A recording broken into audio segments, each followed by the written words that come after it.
Hey, what's up, YouTube? Thanks for tuning in to Max on Gaming. And in this episode, we're going to get into my thoughts, comments, concerns, otherwise, an in depth review of Dead Island 2, a much anticipated sequel that has been in development for nearly a decade. Was it worth the wait?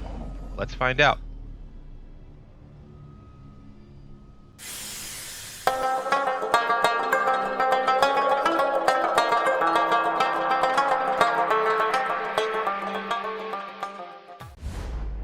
So, Dead Island 2. The game starts off by choosing one of six characters who all have their own unique attributes, personalities, skill sets, etc. And from there, the story develops into what is quite literally every other zombie game slash movie plot we've seen prior. You get bit, you go immune, someone somewhere I can might break develop a chewed on me, cure, but they but need you. I got better. You got bit. Oh my god. Worth something, right? Mum always said I was special. Oh, it's worth something, all right. We've been looking for you. Well, someone like you for our vaccine program. With tons of skull crushing and limb severing along the way, things don't go according to plan. And in true Hollywood fashion, there's a slight twist with an ending that opens the door to a third installment to the series, which I imagine we'll see sometime in 2032. Just as stale as the storyline is the dialogue. The NPCs will always say the same thing and react to situations in the same way, regardless of the character you choose. Now, one might think that there is a longevity in having six distinct characters to choose from, but there isn't. I've played this with 3 out of the 6 characters, and I can tell you that the distinction between them isn't enough to give you a different gaming experience when you revisit it a second time. Here is my address in case The you change your difference in the mind. dialogue between the main characters is much more noticeable than their individual Autographs attributes. later.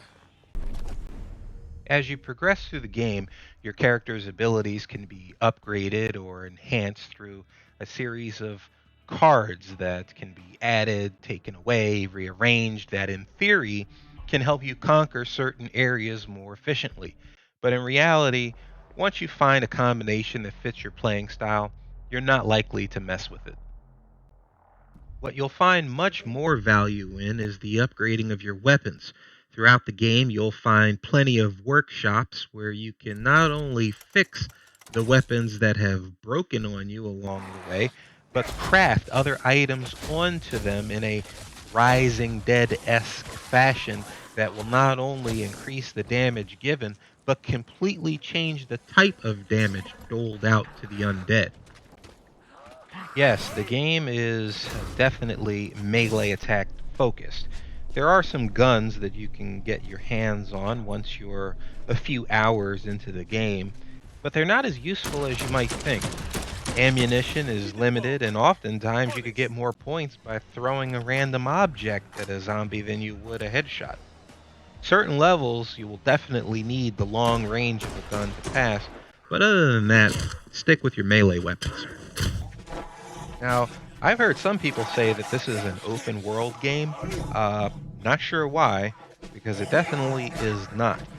You will progress through 10 very different areas in a very linear fashion. Something tells Bel me Air, this Beverly isn't about Hills, retrieving the ammo. sewers of Los Angeles, Venice Beach, movie studio.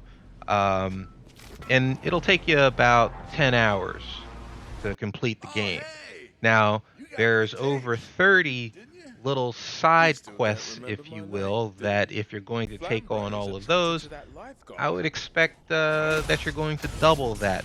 But if I'm being honest, I got bored with that pretty quickly. I mean, it's always somebody that needs a favor, and then you're going to do them a solid. You'll go out there, you'll uncover some cool things along the way, and then you get back to them. They give you a little pat on the back, and then you're on your way. Um, Well, strange the how the majority world's of them going. really didn't add much value to the game at all. But again, if it's something that you want to do just to break up the monotony of the linear fashion of going from one area of the map to the other, then knock yourself out. So what does Dead Island 2 do really well? Well, first and foremost, the areas that you explore, whether that is indoors, outdoors, or underground, look absolutely amazing. The graphics and the lighting system that were used are absolutely top notch. In fact, I would say that the majority of the time that I spent quote unquote exploring was spent more admiring the scenery and the attention to detail than it was actually trying to find items. Another is in the game's lore system. The developers spent a lot of time and effort into the reactions zombified bodies have to certain types of attacks. You use fire, they're burnt. Use acid, skin melts. Use a blade, you're cutting open a new wound with every slice, and you can see their guts jiggling. Hit someone hard enough in the mouth, and you'll have their jaw hanging by a thin piece of skin. This is where the game really shines and makes it extraordinarily entertaining, because just in the various ways that you can, well, let's say the word kill, for lack of a better term, these zombies, you can get extremely creative.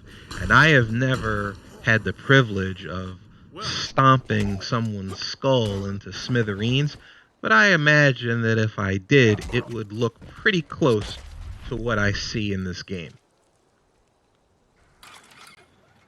Also, using your environment to find creative ways to take out the enemy never gets old. There's no way to change the game's difficulty from, let's say, easy to normal to hard, but the game does become noticeably more difficult as you progress through the game, and even when you go back to revisit areas of the map that you had seen previously, you'll see that the occupants are going to be much more challenging than they were the first time, and that is much appreciated. So is Dead Island 2 worth the wait? Despite its drawbacks, the answer is yes, because it is exactly what I thought it was going to be.